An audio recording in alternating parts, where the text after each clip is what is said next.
नमस्कार जी, कैसे हैं आप सब लोग। सौरभ लखनपाल, बहुत बहुत शुक्रिया आपका जुड़ाव के लिए। तमाम दर्शकों को, तमाम भाइयों को, बंधुओं को, बहनों को, तमाम हमारे दर्शकों को छोटी दीपावली की हार्दिक बधाई। मृदुल सूद जी, दीपक कुमार जी, अक्षय वर्मा जी, बहुत बहुत स्वागत आप सब लोगों का। काइंडली इसको साथ में शेयर भी कर दीजिएगा। 8:55 हो चुके हैं और दिन भर की तमाम छोटी बड़ी खबरें लेकर मैं आपके समक्ष हाजिर हूँ, आपके मनपसंद टीवी चैनल पंजाब केसरी पर। सौरभ लखनपाल, आपकी गुड इवनिंग कबूल है। बहुत बहुत शुक्रिया आपका। Vishal Sharma, Chaudhary Sanjeev ji, good evening. Ajay Kumar ji, thank you very much for joining. Bali Nambardar ji, बहुत बहुत शुक्रिया। मनीष ठाकुर जी, गोविंद सारटा जी, दुराज ठाकुर जी, रोशन मालपा जी, ललित गौतम जी, रामलाल ठाकुर जी, आप सब लोगों का बहुत बहुत शुक्रिया जी। राजेश गुप्ता जी, खेम ठाकुर जी, कैसे हैं आप सब लोग। Engineer Vinod, Imtiaz Ansari, good evening, how are you. Ankur Kapil ji, नमस्कार।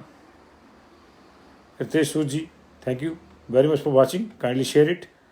यश पठानिया जी, नमस्कार। बहुत से दर्शक हमारे साथ जुड़ गए हैं, बहुत से जुड़ रहे हैं। अभी हम अपना बुलेटिन शुरू करते हैं। आज हम मूल रूप से जिन चीज़ों की बात करेंगे उनमें एक तो ये है कि संघ के सर्वे में बीजेपी की बुरी हाल जो बताई गई है वो वास्तव में क्या है, कितनी सीटों पर बीजेपी हार रही है, क्या पूरा मामला है संघ के सर्वे का। उधर आपने अब तक लूण लोटा सुना होगा। तमाम कलम घिस्सू या दूसरे पत्रकार हमारे साथी लूण लोटे की खबरें लिखते नहीं थकते, बरसों से पढ़ रहे हैं। लेकिन अब ये ट्रेंड बदल गया है, ये रिवाज बदल गया है और ये रिवाज राष्ट्रीय अध्यक्ष जगत प्रकाश नड्डा ने बदला है। आज उन्होंने बकायदा लूण लोटा के स्थान पर बोटी चरोटी की शुरुआत कर दी। क्या है पूरा मामला, आपको बताएंगे और आपको ये भी बताएंगे कि आदर्शवाद के हमाम में सारी पार्टियां क्यों दिगंबर हैं। सभी दिगंबर हैं जी। आदर्शवाद के हमाम में सभी नग्न है। एक एक करके दोनों पार्टियों की हकीकत बताएंगे। बाकी पार्टियां तो खैर चुनाव जो लड़ रही हैं वो शायद सिंबॉलिक ही लड़ रही हैं, लेकिन दो प्रमुख पार्टियों की हकीकत बताएंगे, उनके आदर्शवाद और वास्तविकता में कितना फर्क है, कथनी और करनी का फर्क बताएंगे। उधर कुल्लू और धर्मपुर में धर्म संकट जारी है। हितेश्वर अपने पिता महेश्वर के लिए चिंता का सबब बने हुए हैं, तो उधर वंदना गुलेरिया अपने भाई रजत ठाकुर और पिता महेंद्र सिंह ठाकुर के लिए चिंता का सबब बने हैं। सुक्खू की दुखती रग बन गई है हमीरपुर की सीट, जो अभी भी डिक्लेयर नहीं हुई है। कांग्रेस में 67 सीटें डिक्लेयर हो गई हैं। यहां तक कि आज 6 और सीटें राष्ट्रीय देवभूमि पार्टी ने जारी कर दी। उधर 34 सीटों पर बसपा भी लड़ने का ऐलान कर चुकी है, लेकिन कांग्रेस जो सत्ता में आने का दम भर रही है उसको अब एक सीट के लिए प्रत्याशी नहीं मिल रहा है। आरडीपी ने वोट के साथ नोट भी मांगे हैं, 6 और टिकट घोषित की है। इसके अलावा यूथ कांग्रेस क्यों कांग्रेस की नेत्री प्रियंका गांधी का बाइकआउट करेगी, इसकी भी चर्चा करेंगे और बाकी जो तमाम चीजें हैं उनके ऊपर भी हमारी नजर रहेगी। सबसे पहले बात करेंगे हम आज जगत प्रकाश नड्डा के घर में हुई धाम की। जैसे मैंने आपको बताया कि आपने बोटी और चरोटी की एक नई कहावत जो है आज से शुरू हो रही है। आपने लूण लोटा सुना होगा। अब तक जो एक समुदाय विशेष के लोगों को बिठा के किया जाता था कि हमने फला आदमी को वोट देना है, लूण और एक हाथ में नमक और दूसरे हाथ में लोटा। ये पुरानी चीजें थी जनाब, अब नई चीज आ गई है। खनकती हैं कड़छियां, बोटी और चरोटी लगे रहते हैं इस खनक में और धाम का आयोजन होता है। भरे चुनाव प्रचार में, भरे कोड ऑफ कंडक्ट में आज बीजेपी के राष्ट्रीय अध्यक्ष ने दिवाली के मिलन के बहाने अपने घर बिलासपुर में एक धाम का आयोजन किया, जिसमें 10, 20, 40, 50, 100, 200, 400 नहीं, पूरे 4000 लोगों को बुलाया गया। ये लोग आसपास के उनके गांव के नहीं थे जो सामान्य आयोजनों में आते थे। ये लोग वो थे जो जिला में खासतौर से पार्टी के पदाधिकारी हैं। हर बूथ से 10-10 लोगों को बुलाया गया। चारों विधानसभा क्षेत्रों से 40-40 बूथ अगर आप लें तो 4000 के आसपास लोगों की ऐसी सूचना है कि 4000 लोग इस धाम में बुलाए गए थे। ये धाम थी मान मनोबल के लिए। नड्डा के अपने घर में बवाल मचा हुआ है, बगावत हुई पड़ी है। नड्डा ने बिलासपुर सदर से अपने खासम खास का टिकट काट के अपने और भी बड़े खासम खास को दे दिया। सुभाष ठाकुर का टिकट कटा और दे दिया त्रिलोक जम्वाल को। अब त्रिलोक जम्वाल वहां पे बगावत झेल रहे हैं, सुभाष शर्मा की और सुभाष ठाकुर की। सुभाष ठाकुर ने आज नड्डा के कहने पर मन मार लिया। उन्होंने कहा कि मन में मलाल है, लेकिन मैं नड्डा जी की बात मानता हूं और मैं चुनाव नहीं लड़ूंगा। ये लंच डिप्लोमेसी का पहला सफलता मानी जा रही है। दूसरी सफलता, जियालाल ने भी मना कर दिया है कि मैं चुनाव नहीं लड़ूंगा। डैमेज कंट्रोल में नड्डा जुटे हैं। बड़ा सवाल यह भी है कि इस धाम को क्या चुनाव आचार संहिता के दायरे में लाया जाएगा? कांग्रेस ने अभी तक इस पर कुछ नहीं कहा है, वो स्थिति में है भी नहीं। उसकी अपनी ही दिक्कतें हैं, उसकी अपनी चीजों में जो है अचार वाली स्थिति है। पता नहीं लगता कहाँ क्या घुला हुआ है। कांग्रेस तो अब खुद भी अचार में ही है, तो आचार संहिता का ध्यान उसको नहीं रहेगा। लेकिन भरे चुनाव में इस तरह से कार्यकर्ताओं को घर बुलाकर धाम देना, क्या ये चुनाव आचार संहिता का उल्लंघन है या नहीं है? ये भी एक बड़ा सवाल है। हमें नहीं मालूम है कि नहीं है, लेकिन कोई और करता तो जिस तौर पर हल्ला मचता। नड्डा के घर पर जो आयोजन था वो व्यक्तिगत बिल्कुल नहीं कहा जा सकता, क्योंकि इसमें पार्टी के लोगों को चुन चुन कर फोन करके बुलाया गया था। बुलाया उन्होंने राजकुमार कौंडल को भी था कि आप झुंझुनूता से अपनी दावेदारी छोड़ दीजिए। वो नहीं आए और उन्होंने नामांकन भी भरा। बुलाया उन्होंने सुभाष शर्मा को भी था कि आप बिलासपुर से चुनाव लड़ने की दावेदारी सदर से छोड़ दीजिए और त्रिलोक जम्वाल को आगे ले जाने में मदद करिए। लेकिन उन्होंने भी नहीं सुनी। वो भी अब अपनी राह निकल लिए हैं और उनके पास वापस आने का ऑप्शन भी नहीं है, क्योंकि उनको लोग फनास कर रहे हैं। अब तक 1500 से अधिक लोग उनके खाते में पैसे डाल चुके हैं।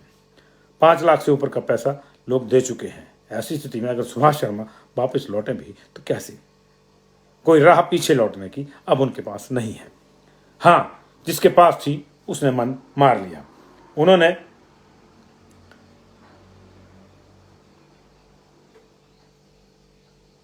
कहा कि मैं चुनाव नहीं लड़ूंगा। ये बात सुभाष ठाकुर की हम कर रहे हैं। उन्होंने कहा कि मैं चुनाव नहीं लड़ूंगा, मैंने पूरा जीवन भारतीय जनता पार्टी के लिए दिया है और बड़ी पार्टियां हैं, टिकट बदल भी जाते हैं, मन में मलाल जरूर है, लेकिन मैं चुनाव नहीं लड़ेंगे। उन्होंने पिछली बार चुनाव लड़ा, 7000 वोट के मार्जिन से जीते, लोगों ने साथ दिया। अब के पार्टी ने प्रत्याशी बदल दिया, मेरी जगह किसी और को टिकट दे दिया। मैं इस पर कुछ भी टिप्पणी नहीं कर सकता। बड़ी पार्टियां और टिकट बदल जाते हैं, ये सब भविष्य के गर्भ में है। अंतिम लाइन पे गौर कीजिएगा, भविष्य के गर्भ में है। देखिए किस तरह से उसे वो करते हैं, किस तरह से नहीं। जाहिर है जिस तरह से वो अपने लिए लड़ते उस तरह से लिए जो है वो त्रिलोक जम्वाल के लिए तो लड़ेंगे नहीं। उधर सरकाघाट के भाजपा विधायक कर्नरेंद्र सिंह ने भी कहा कि उन्हें टिकट कटने का मलाल है, लेकिन वह निर्दलीय चुनाव नहीं लड़ेंगे और अपनी क्षमता के अनुसार पार्टी का साथ वो दे रहे हैं। उन्होंने कहा कि वे निर्दलीय क्यों लड़ें, वह पार्टी के प्रत्याशी का सहयोग करेंगे। उधर कमलेश ने, उनका भी टिकट कट गया था। भोरे से भाजपा के विधायक कमलेश कुमार ने कहा कि उन्होंने पूरा जीवन संघ और बीजेपी में लगाया, वे कमल के फूल के साथ ही हैं और जिस दिन टिकट कटा उसी दिन उन्होंने स्पष्ट कर दिया था कि वे कोई बगावत नहीं करेंगी और जिसको टिकट मिला है उसका सहयोग करेंगी। उधर द्रंग से जोहार ठाकुर भी टिकट कटने के बाद बोले कि पार्टी का निर्णय मेरे सर माथे पे है। जब बड़े बड़े मंत्रियों के टिकट कट के बदल गए तो उसमें उन्हें अपने टिकट कटने का भी कोई मलाल नहीं है। उनने पूरी कोशिश की 5 साल तक द्रंग का विकास किया जाए और अब जो है जो पार्टी ने निर्णय किया वह उसको मानते हैं।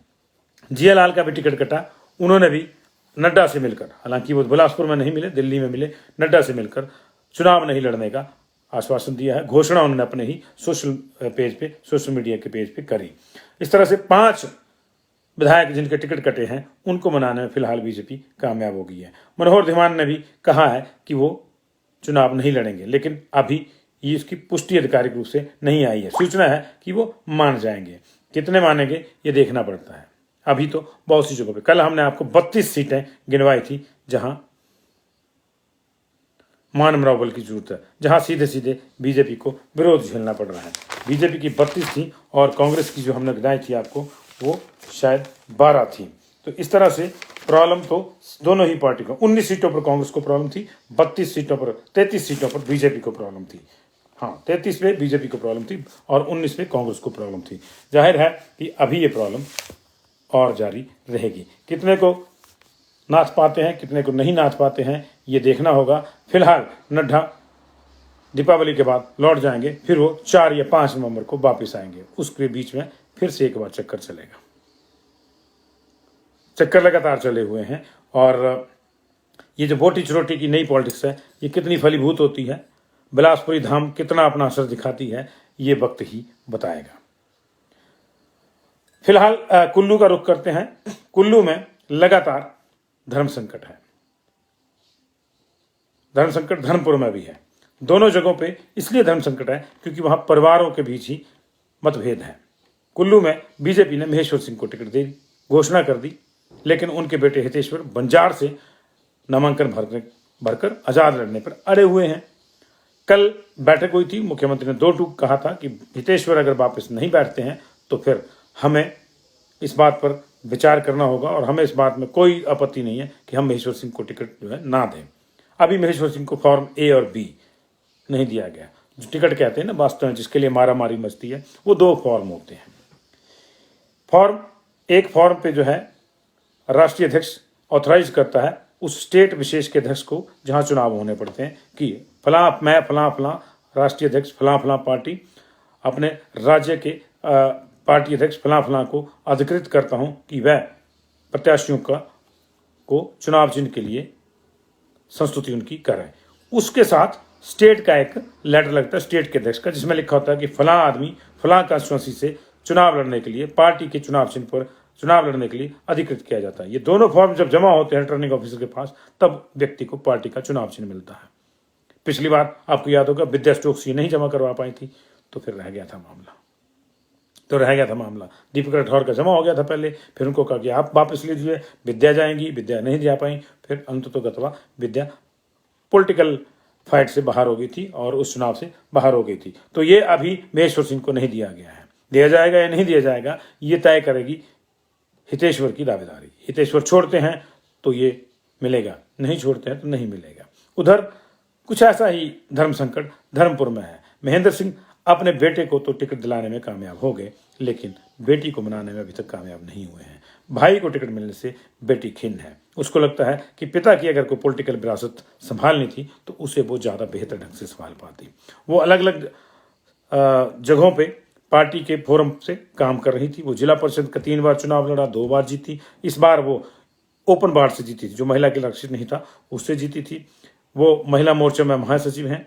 लगातार वो पार्टी में सक्रिय हैं। हालांकि उनके भाई रजत ठाकुर भी पार्टी के पदाधिकारी हैं। वो सह मीडिया प्रभारी की उनके पास पोस्ट है, प्रवक्ता की पोस्ट उनके पास है, लेकिन वहां भी लड़ाई पड़ी हुई है। तो ये धर्मपुर और कुल्लू का धर्म संकट अभी बरकरार है। धर्म संकट कांग्रेस में भी है हमीरपुर की सीट को लेकर। हमीरपुर की सीट दरअसल सुखविंदर सिंह सुक्खू जो प्रचार समिति के प्रमुख हैं, उनका जिला है हमीरपुर, और हमीरपुर की सीट उनके लिए दुखती रंग बन गई है। पार्टी ने उनको कह दिया कि आपका जिला है, आप देखिए, लेकिन जिसे वो देखते हैं वो कहीं और देखने लग जाता है।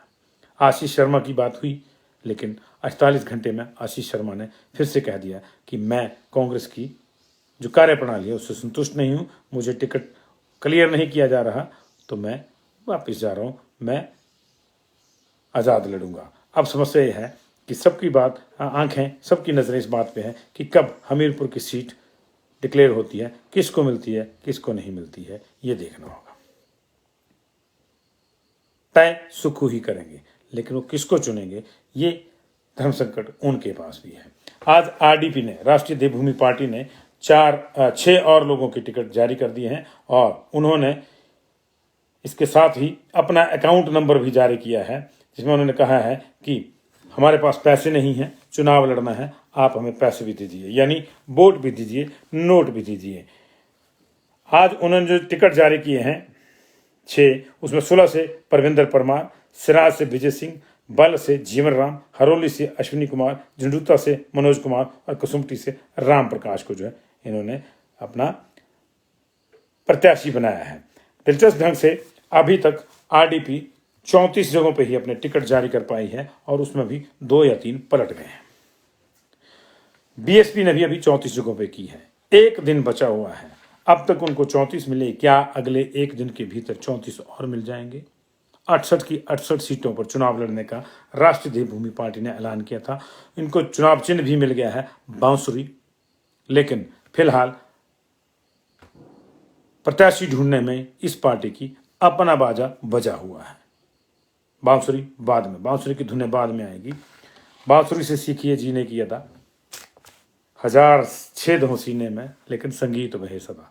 पर अभी राष्ट्रीय देवभूमि पार्टी की बांसुरी से वो संगीत नहीं निकल रहा है जिसकी उसे दरकार है। अभी तो उसको प्रत्याशी ही नहीं मिल रहे हैं।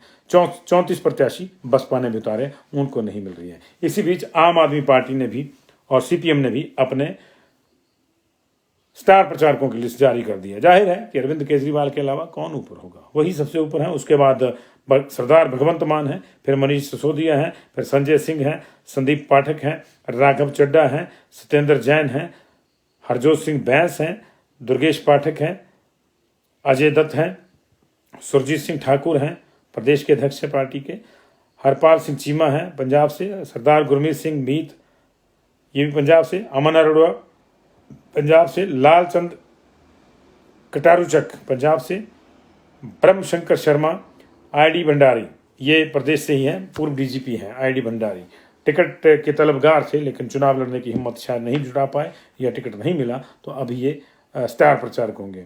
और रमा गुलेरिया, श्रीमती रमा गुलेरिया एकमात्र महिला स्टार प्रचारक, कर्नल नरेंद्र पठानिया, कैप्टन प्रशांत, 2 फौजी भी इस उसमें है। उधर सीपीएम ने भी अपने स्टार प्रचारकों की लिस्ट जारी कर दी है। इन्होंने भी 25 जो हैं स्टार प्रचारक घोषित किए हैं। सीताराम येचुरी, वृंदा करात, सुहासनी अली, अशोक धवाले, मरियम धवाले, सुरेंद्र सिंह, राजेंद्र नेगी, सुखविंदर सिंह सेखों, अमरा राम, मोहम्मद यूसुफ, डॉक्टर ओंकार शाह, विक्रम सिंह, राकेश सिंघा, संजय चौहान, प्रेम गौतम, विजेंद्र मेहरा, फालमा चौहान, संतोष कपूर, राजेंद्र ठाकुर, जगत राम, जोगेंद्र कुमार, मोहित वर्मा, सत्यवान पुंडीर, सुरेश सरवाल और पूरन ठाकुर। 22 लोगों की लिस्ट इनकी भी आई है। ये तो थी खबरें, सामान्य खबरें जो दिन भर की चल रही हैं। लेकिन अब बात करेंगे हम आदर्शवाद की। बड़े बड़े आदर्श पार्टियों के सुनने को मिलते हैं।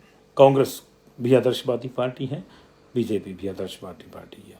हमें इससे कोई दिक्कत नहीं है। पॉलिटिकल पार्टियों के आदर्श होने चाहिए, लेकिन वास्तविकता जनाब ये है कि आदर्शवाद के हमाम में ये तमाम पार्टियां दिगंबर हैं। इस हमाम में सभी दिगंबर हैं। अगर बात हम परिवारवाद की करें या पदवाद की करें, नया शब्द होगा पदवाद आपके लिए, लेकिन ये शब्द है, तो दोनों ही पार्टियां 19 नहीं है किसी से। अगर 21 19 21 का अंतर नहीं है, दोनों पार्टियां बराबरी पे हैं। दोनों पार्टियां बात बीजेपी से करते हैं। लंबे चौड़े भाषण आपने सुने होंगे परिवारवाद को लेकर कि हम परिवारवाद को बिल्कुल नहीं मानते और परिवारवाद को बीजेपी आगे नहीं बढ़ाएगी। किसी भी नेता पुत्र को टिकट नहीं मिलेगा, ये जगत प्रकाश नड्डा ने कहा था। और पहली बार नहीं कहा था, कई बार कहा था। ये जून में उन्होंने पहली बार कहा था, उसके बाद लगातार चीज़ें हुई थी। और उसके पहले भी अगर देखें आप तो ये चीज़ें जो है लगातार सामने आती रही हैं। लेकिन वास्तविकता ये है कि जिस पार्टी ने उपचुनाव में परिवारवाद के नाम पर जुबल कोटखाई में टिकट नहीं दिया, उसने परिवारवाद के नाम पर इस बार रजत को टिकट दिया है, महेंद्र सिंह के बेटे हैं। और चेतन बरागटा को भी टिकट दे दिया है, माया शर्मा को टिकट दिया है, हालांकि इन्होंने टिकट मांगा नहीं था। नीलम नैयर को टिकट दिया है, इंदिरा कपूर का टिकट काट के फिर से पवन नैयर की धर्मपत्नी को टिकट दे दिया है। और अनिल शर्मा परिवारवाद का बड़ा उदाहरण है। गोविंद ठाकुर, उनके पिताजी भी बीजेपी में थे, मंत्री रहे हैं। अनिल धीमान, उनके पिताजी मंत्री रहे, बरसों एमएलए रहे, फिर उनके देहावसान के बाद अनिल धीमान को टिकट दिया। अगली बार काट दिया गया कि हम परिवारवाद को नहीं मानते, इस बार फिर से परिवारवाद वापस आ गया। तो ये परिवारवाद का मामला बीजेपी का है। अब इसको कांग्रेस में भी ले लें, ऐसा नहीं कि हमारी नज़र बीजेपी के ही परिवारवाद पे है, कांग्रेस में भी ले लें। वीरभद्र सिंह के बाद उनकी पत्नी प्रतिभा सिंह अब सांसद हैं, उनके रहते भी सांसद थी। विक्रमादित्य सिंह एमएलए हैं और प्रतिभा सिंह जो हैं कांग्रेस की अध्यक्ष भी हैं। परिवारवाद, कांग्रेस में तो खैर परिवारवाद को लेकर कोई ज़्यादा संकोच नहीं है, बीजेपी ही हमला करती है, लेकिन गिनाना जरूरी है। अभी जो मौजूदा टिकट मिले हैं उसमें कौल सिंह और चंपा ठाकुर, बाप बेटी दोनों को टिकट मिले हैं। वहाँ तो बाप का टिकट काट के बेटे को दिया है धर्मपुर में, मंडी में, लेकिन दरंग में बाप और मंडी से बेटी लड़ रही हैं। तो परिवारवाद के नाम पर बीजेपी में देखिए 8 टिकट दिए गए हैं परिवारवाद वालों को, और कांग्रेस में 15 दिए गए हैं। 15 मैंने आपको गिनाया। विक्रमादित्य सिंह को टिकट मिला है जी, कौल सिंह चंपा ठाकुर को टिकट मिला है, और सुधीर शर्मा को टिकट मिला है, चंद्र कुमार को टिकट मिला है। चंद्र कुमार के बेटे नीरज भारती इससे पहले एमएलए रह चुके हैं, और यहाँ तक कि उनकी बहू मोनिका भारती सुरजेवाला भी यूथ कांग्रेस की अध्यक्ष रह चुकी हैं। हरदीप बाबा, अमरजीत बाबा कांग्रेस के पदाधिकारी रहे हैं, अब उनको टिकट मिली है। और राम कुमार चौधरी लज्जा राम के बेटे, विनोद रेणुका वाले कैप्टन डॉक्टर प्रेम सिंह के बेटे, और विनोद सुल्तानपुरी, माफ कीजिए विनोद सुल्तानपुरी, विनय जो थे वो रेणुका वाले, और विनोद सुल्तानपुरी केडी सुल्तानपुरी के बेटे, विनय कुमार रेणुका वाले, हर्षवर्धन चौहान गुमान सिंह जी के बेटे। परिवारवाद लगातार चला हुआ है। आशीष पटेल ब्रिज बिहारी लाल पटेल के बेटे, बाली जीएस बाली के बेटे आरएस बाली को टिकट मिला है बाली जी के देहावसान के बाद, और यादवेंद्र गोमा उनके पिताजी पहले और उनके दादाजी भी एमएलए हुआ करते थे। अजय महाजन सत महाजन के बेटे। यहाँ तक कि अगर मैं कहूँ कि नेता प्रतिपक्ष भी उसी उसमें आते हैं तो कोई अतिशोक्ति नहीं होगी, क्योंकि मुकेश अग्निहोत्री जी के पिता ओंकार शर्मा जी को कांग्रेस ने एक बार चुनाव लड़वाया था। अब बात आते हैं एक व्यक्ति एक पद की, जो पदवाद का मैंने आपको नाम बताया, एक व्यक्ति एक पद के मामले पर आते हैं।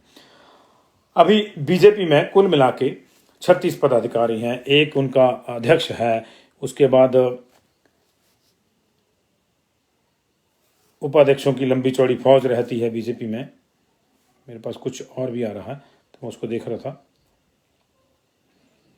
और उसमें से जो है अब देखिए 3 जनरल सेक्रेटरी हैं बीजेपी के, और तीनों को ही टिकट दे दिया गया है।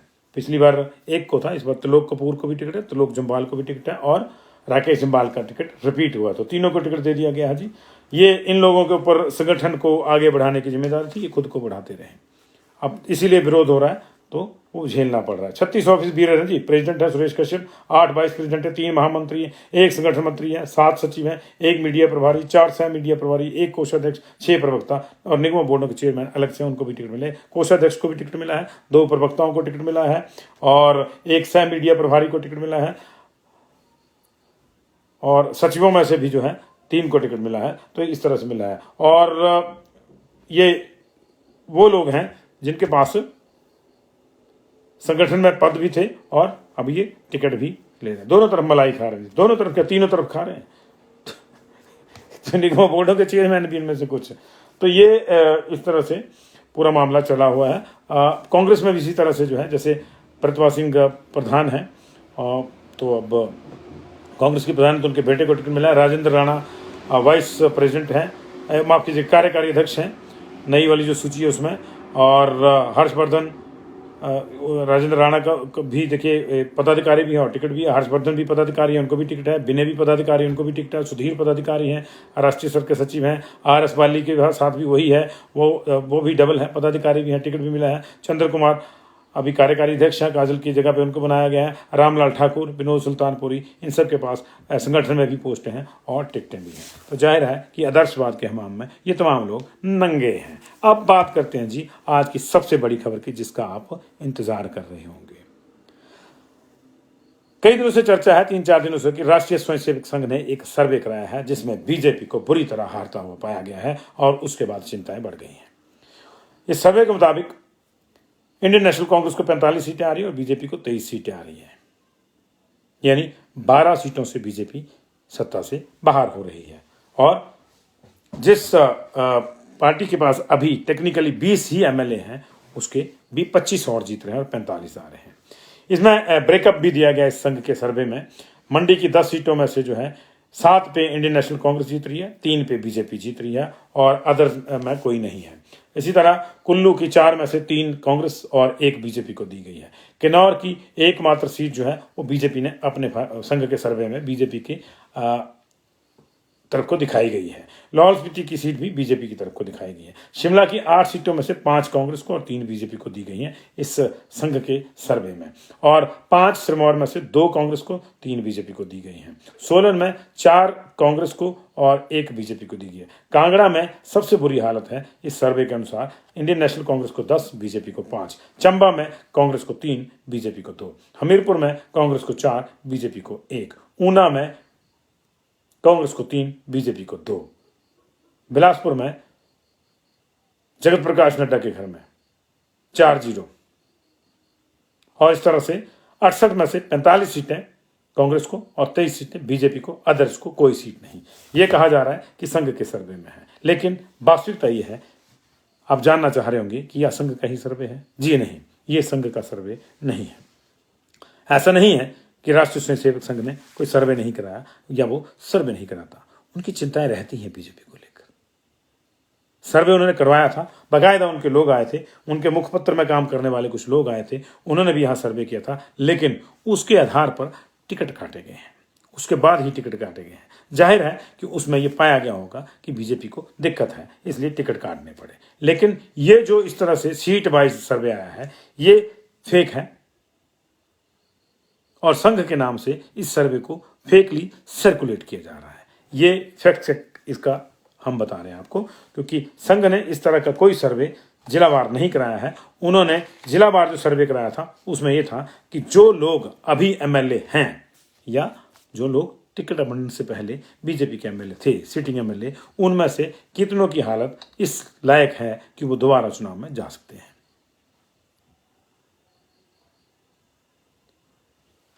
ये मामला है जी।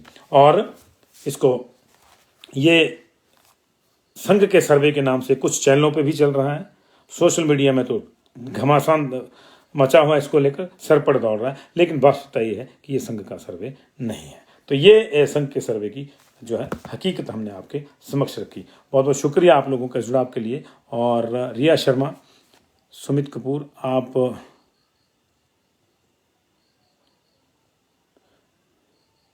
जी, टिकट मिलने से पहले ही सर्वे हुआ था कि किसको टिकट देनी है किसको नहीं देनी है, वो तो हुआ था, लेकिन वो इस तरह से बाहर नहीं आया था, वो भीतरी सर्वे था।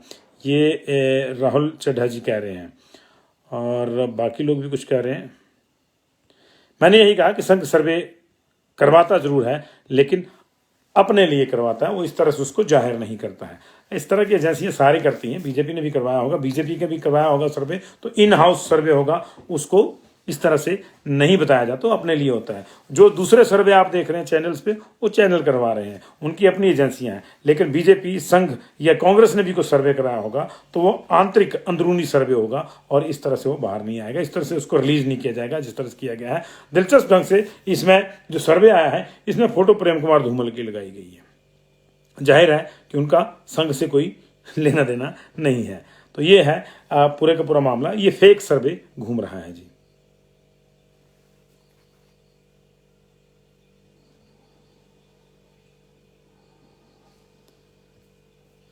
नेकराम ठाकुर जी, हमारा सर्वे बैन नहीं हुआ, और यह है जी।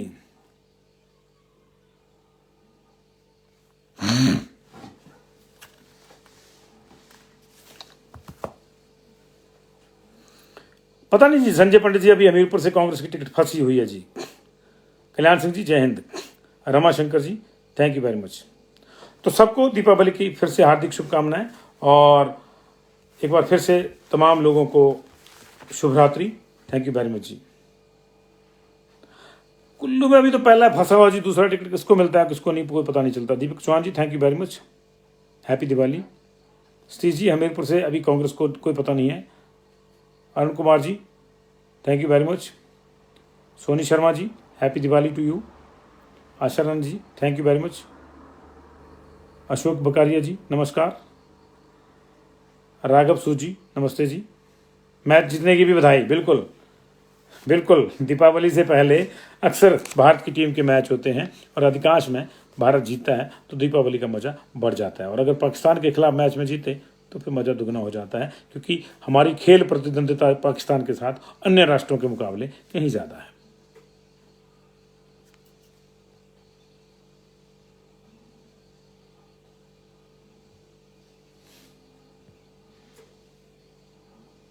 Thank you very much.